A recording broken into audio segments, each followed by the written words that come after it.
This guy's a little nasty. Okay. Okay, so I'm next up. And hi, I'm Roy Herbst. And Renee and Tom asked me to talk a little bit about a new trial that we're doing. And basically, what I want to talk about is a little bit about how are we merging our genomic medicine, our amazing capabilities, and I think most of you know we truly have those here, and then finding trials and ways to treat patients. Because after all, you can do all the screening you want, but if you don't find a way to test those pathways with drugs in patients, it's not going to advance the field and it's not going to help patients, which is of course the main reason we're here. Now, the field of lung cancer has improved. This is what a survival curve for lung cancer looked like just after I was a fellow. And you can see that it didn't matter what chemotherapy you used in advanced metastatic lung cancer, all were about the same. And if someone was giving grand rounds on lung cancer circa 1998, 99, you'd look at these curves and say, well, some people like paclitaxel, gemcitabine, docetaxel. We knew that something new was needed. No one was really being cured. A lot of effort was actually spent, by the way, it's still being done, to look at molecular markers to see if you could tell who's going to benefit from which drug. It's actually a shame back then. So many trials were done, especially with the NCI database, and a lot of tissue wasn't collected and that data weren't stored. And then, of course, the fields evolved in a very exciting way. Back then, you really had no known genotype, and we learned about something called KRAS. To this day, we still don't know how to target it. For those going to the chemistry meeting later this afternoon, we're going to talk about that. Then we of course, the advent of EGFR inhibitors first. So the erlotinib and gefitinib came along first. They went into extended use, and then, of course, groups at Harvard and New York and a few others found the EGFR gene. Tom Lynch, of course, very involved in that. And that, of course, really changed the way we look at lung cancer. Then in 2004, with the advent of techniques like snapshot, PCR-based techniques, we were able to identify a number of different abnormalities, some of these done by FISH, in lung cancer, several of which, especially ALK and EGFR still, could portend a very good outcome. And now, of course, in present day, we can sequence, Jeff Sklar can sequence 409 genes, and if you go to West Campus, they'll sequence 25,000.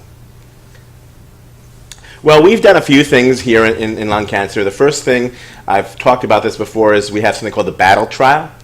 And what we do in the battle trial is we're just doing focused analysis, where we're looking for abnormalities in, for example, KRAS, and we're targeting patients for KRAS with combinations of drugs downstream of KRAS, since we can target KRAS directly, either an AKT, for example, an AKT inhibitor and a MEK inhibitor combination.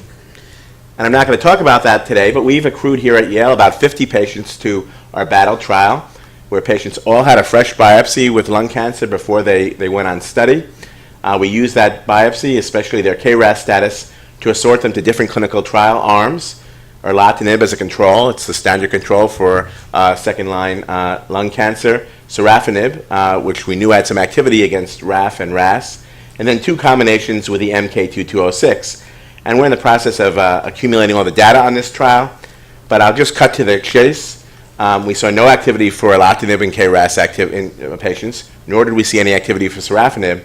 We did see some activity for this combination. However, it was somewhat toxic, especially skin toxicity, and Merck has decided not to go forward with this drug. So we have to retool, and so we are retooling. I just wanted to announce that. And the eye battle is coming soon. So based on what you just heard from Dan, we're taking some of those targeted agents, and with the help of Li Ping, David Rim, and others, we're actually retooling our battle to make it the eye battle. So we're actually going to have combinations with PD-1, and of course our pharmaceutical sponsor on the battle was Merck, and they're very excited about PD-1. So that's just an example of how we've gotten into the habit here of doing biopsies on our patients. But that's not what I want to talk to you about. We have a new phase 1 group. I wanted to tell you about that. So now Paul has just recruited with us Pat LaRusso, who will be joining us August 1st. So we're looking for new drugs, and we're going to use the battle approach to try to help us to develop that. But in the meantime, what we've always been focused on here at Yale is our Rebuy FC program. The idea that patients who are having refractory disease, who are growing on therapy, our thoracic oncologist, this is in our lung clinic here, Scott, will send an email to Anna, who's probably here, who coordinates a procedure where we get a biopsy, and we actually then use that biopsy for a whole bunch of different studies, very standard sequencing studies. Now we're making xenografts on mice. We're collecting blood, as was just mentioned. I think many of the techniques, if we could do them with the blood, will be much less invasive and more dynamic because you can get them in real time. And then we're doing sequencing. This is the West Campus Sequencing Center. And of course, as you all know, once a week we have a precision medicine tumor board where we discuss these cases. And this is a slide from Dr. Jürgensmeyer and Ader. And what they've actually now done is created a very nice portfolio of trials.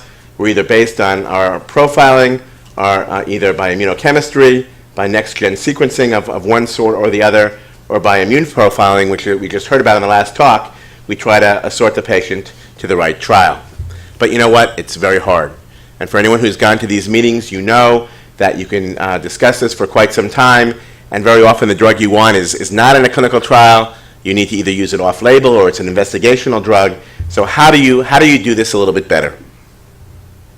So I was on a committee a number of years back that it was called the National Cancer Policy Forum at the Institute of Medicine. And about 5 years ago, the NCI director at the time came in and he asked the committee to form a subcommittee that was chaired by John Mendelson. I wasn't on that committee, but I advised him a bit to put out a report for how we could update our clinical trials in the United States for the next millennium. And the idea was trials needed to be modernized. They need to be more fast and efficient. A trial that lasts 8 years to accrue, by the time the trial is done, the target is irrelevant. Incorporate innovative science into trials, improve prioritization and support the completion of trials, and incentivize participation. So this all sounds good. So this report came out, and many of you have probably seen it. It's online if you want to see it, really talking about how we're going to do smarter trials, biopsy-based trials, battle-like trials. In fact, they interviewed us for the battle program for this. The problem, of course, is they asked us to do all this, and the money was not more, it was actually less. So how do you make that work? Well, it certainly is applicable to lung cancer. So I was working with a group, and we said, how can we develop a trial like this in lung cancer using this new approach, and of course finding ways to fund it and bring it not only to centers like Yale, but to the community. And at Yale now we have the community because we have our care centers throughout Connecticut. And just around that time, Peter Hammerman and Matt Meyerson, and actually Matt was here about a month ago, he used a very similar slide, they reported in Nature the sequencing of the squamous cell TCGA. And it's very exciting. If you look at squamous cell lung cancer, which is about 30% of the lung cancer in the US, and almost everyone smoked. So the mutations that I've shown you before, the EGFR, the ALK, those tend to occur in non-smokers. Not always, but most of the time. But with squamous cell, almost every one of these has been a smoker or had some pretty serious secondhand smoke. And this is a group we're looking for new therapies for this group of patients. And it's exciting. You can see fibroblast growth factor receptor 1 amplification 20 to 25% of the time. Well, I'll tell you in practice it's not quite that high, but it's definitely there. And then specific mutations, 5% of the time. PI3 kinase mutations, 9% of the time. When I first came to Yale about 3 years ago, Howard Hoxter called me up, and we both wanted to do a trial with an AstraZeneca drug against fibroblast growth factor receptor. I don't know if Howard's here right now. And Howard said, I have a little bit more experience than you here at Yale, Roy. I'll run the trial. Best decision I ever made. Do you know why? Because we recruited 100 patients to that trial. All of them were screened, and their tissue was sent off for FGFR receptor amplification screening. 5 of those patients were eligible for the trial, often 2-3 weeks after the tissue had been sent, and only 2 of them ever went on. So 2 out of 100 patients. It's impossible to do these trials at one center like Yale. It's impossible to do it at 5 centers. If we're going to study small populations of patients where drugs might make a difference, we need a mechanism to match the patients with their drugs. So that's where the idea of some sort of master protocol came to bear. And you can see in squamous lung cancer, there are a number of different possibilities.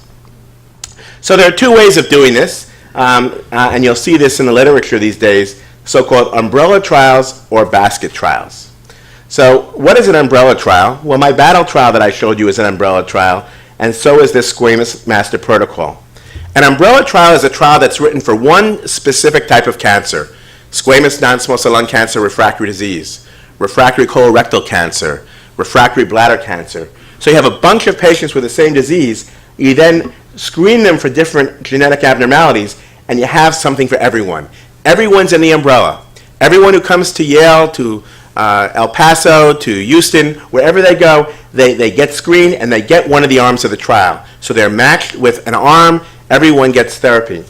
The other approach, and Dr. Juergensmeyer and Eder have a few of these, are the so-called basket trial, and Jeff Sklar is, of course, working closely on the match, where patients are going to be profiled. Any disease, it doesn't matter if they're lung, colon, or brain, you find a PI3 kinase mutation, you have trials. You have a basket trial for all of those as well. That can be very informative as well.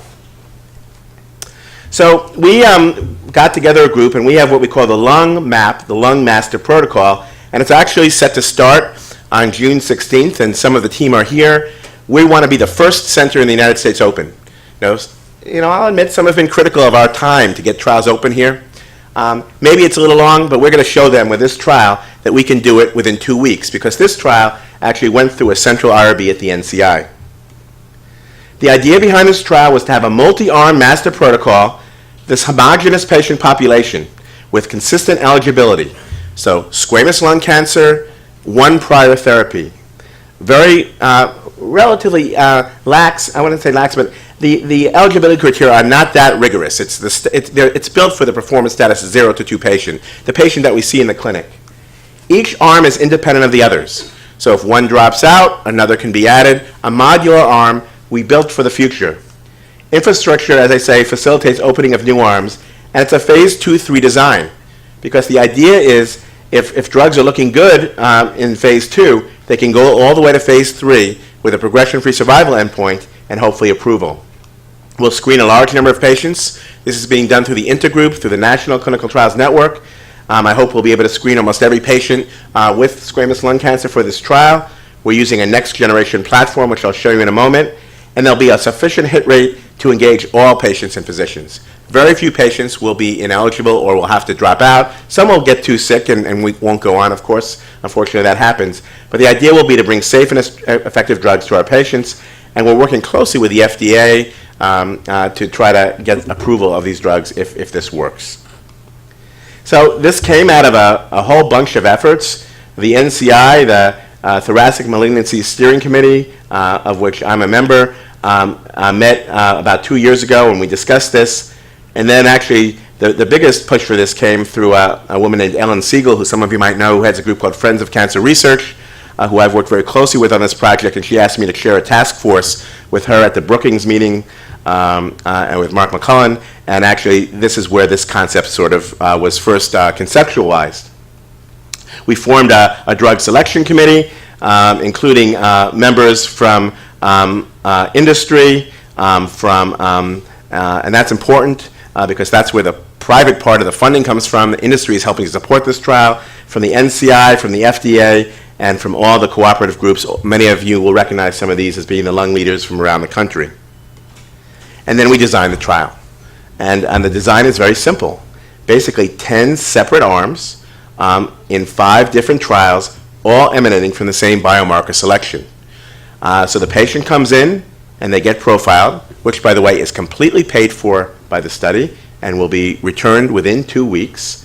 And then once we have that profiling, there are 4 biomarker groups in the first iteration.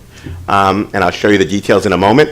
But just for now, you have drug A versus chemotherapy, drug B versus chemotherapy, drug C versus chemotherapy, or here we have a combination of drug D plus standard therapy, erlotinib, versus erlotinib therapy. So 4 different biomarker groups being tested, and we figure we'll cover about 50% of the genetic abnormalities. It's not perfect. For the other 50%, the lure of the trial, and to learn more about immune profiling, we're actually using the MedImmune PD-L1 antibody. So these patients will either get chemotherapy or the MedImmune drug. And you can see we have a whole group working together, working closely with my colleague and friend at MD Anderson, Valley Papadimitri-Coppola, David Gandera, who's been here before to speak, Fred Hirsch, Mary Redmond, leading a very large team. So here are the drugs, and I've got to tell you, this has been a lot of conference calls, a lot of meetings in person, but we actually put out a RFA. It's nice when you can put out the RFA as opposed to responding to the RFA for grants. This was a lot easier because they all came running to us, and they wanted to, companies wanting to study their drugs with us because they knew, here's AstraZeneca coming back with that drug I mentioned, because they knew they needed to do the experience in a better way. So we screened about 15 different classes of drugs, probably about 30 different drugs were screened, and we ended up with these 5 drugs for our trial. And I don't have time really to go through them all in too much detail, except to say I think you would all agree that these are pretty interesting targets in 2014. An FGF receptor inhibitor. Here's a Genentech beta-sparing PI3 kinase drug. Beta-sparing drugs are thought to be a little bit less toxic. They might not get those patients with PTEN loss, but in lung cancer, this is felt to be a reasonable target. The MedImmune drug, we're already studying that here in our phase 1 in lung groups. Palbociclib, these CDK4/6 inhibitors, there are 3 or 4 of them out right now. This one looked very exciting. And Relutumumab, which is Amgen's hepatocyte growth factor receptor inhibitor. And really, they all came to us. It took a little bit of convincing with budgets, but this trial, 80% of the budget of the trial is being paid for by the companies who are the sponsor. That's the private part of the partnership. And here I'm just showing a little bit of the rationale. So here's the MedImmune. You just heard very nicely from Dan about PD-1 and PD-L1. Of course, with Li Ping and others here, this is certainly an area of great scientific depth at Yale.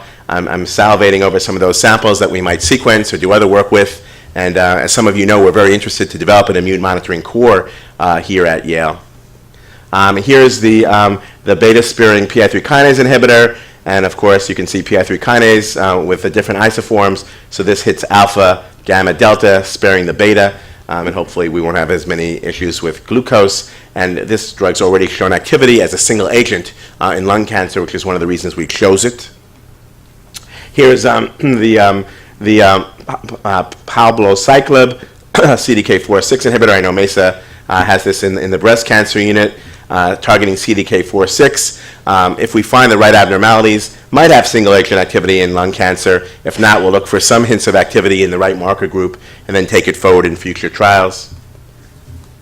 Here's the FGF receptor inhibitor. Of course, we have a lot of expertise here at the institution in tyrosine kinase signaling. Karen Anderson and Yossi have already looked at this drug a bit in the lab, and we'll be targeting this in patients with amplification as well as with mutation. And then, of course, the antibody against HGF.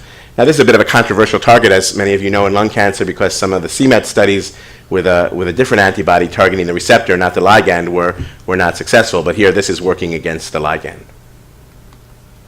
We needed a profiling system. I would have loved to have used Jeff Sklar. I offered him to bid on the project. He turned me down. Just kidding. But we actually put out a bid through the Federal Register, and we actually got 3 companies came forward. We needed a company that could handle 1,000 or 1,250 specimens a year. Someday that will be us. But we ended up going with Foundation Medicine. They came in and bid, and what they're doing is we're sending the samples to Foundation. It's totally paid for by the protocol. Even the rebiopsy, we'll use existing biopsies if you have tissue, but we'll pay for the new biopsy in the protocol. And that's important because here at Yale we do the sequencing, and sometimes we eat the cost. But at places in the community, people are not getting the sequencing done that they need, even for EGFR or ALK. Why? Because they can't afford it. And here, this is going to be available to the entire country. So it's a really good service as well. And you can see we're developing the assays for the different drugs. For the CMET, that's an immune chemistry assay, and that's being done by a company known as Clariant. In fact, they're talking with the FDA about their assay today. So here's the final design. So just finishing up. You can see the 4 different targeted classes of drugs. And actually, I neglected to mention David Rim has been extremely helpful to us on this protocol. He's been a member of our selection committee. And because one of the problems you often have is you have a good drug, but what is the marker? And there's sometimes a bit of a lag in figuring it out. And sometimes it works in reverse. You have to study some patients and then work back and find the marker. But you can see that each of these trials, the endpoint is progression-free survival, but we're also powered for an overall survival endpoint. This has really been a collaboration. So the FDA, Rick Pazdur and Janet Woodcock are the ones who initially came to us and asked us to do this project. The Friends of Cancer Research, they're a think tank, as I mentioned. Ellen Siegel is a very dynamic leader and has been very, her background is building buildings, like buildings on Pennsylvania Avenue. So she's helped us approach this project with the sensitivity of treating cancer, but also the approach that you need to get all these people to work together. Very supportive work from the Jeff Abrams and Jim Doroshel at the NCI. And then we have an executive operations team, which I co-chair. And there's a group called the Foundation of the NIH. I don't know if any of you have worked with them, but they're a way that Francis Collins can park some money and use it for projects like this. And then the Southwest Oncology Group is leading this through the Clinical Trials Network. And this is just basically showing the same thing. And we've gone out of our way with this trial to really try to get all the groups to work together. One of the problems with a big project like this is it becomes almost as much logistics as science. I'm quite excited about it because all the tissue will be available for all these patients, and it will be banked and it will be annotated. And I'm sure many in this room are already thinking about ways that we can work on projects for discovery together. It's been picked up. The first piece was in Forbes, but there's been a lot in the trades about this, and the companies are excited about it because they see it as a new way to do business. The NCI loves it because at a time when the budgets are down, they've been able to help us with innovation, and it's allowing this trial to go forward, to bring this trial to 500 different places around the country. We're even trying to get Canada involved. A little bit difficult to ship drug to Canada through the NCI mechanism, but we're working on that. And the thing that was even more exciting to me is some of the private groups, the big private practices are now calling us wanting to be involved as well as the VA. So that's all I'm going to say. I'll take a few questions. I'm a little early, but that's never a problem.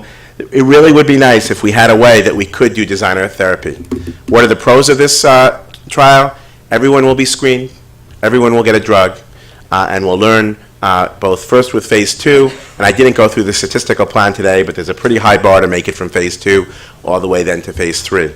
What are the cons? It's only 4 markers at this point, plus the immune therapy, though we will add other markers as we go forward. It is a randomized trial, so some would prefer that you come all the way to New Haven from wherever you actually get the drug, but then again, we have equipoise. We really don't know. When we sit down at the molecular tumor board and we say this patient should get this drug, if this is going to work or not, and this is really the only way to figure that out. These N of 1 experiences are okay, but we're never going to really learn unless we catalog it. And it's an ongoing process. We're already selecting the drugs for the next round, and I hope this will start in the next few days. So with that, I'll stop, and I'm happy to take some questions and discussion. Thank you.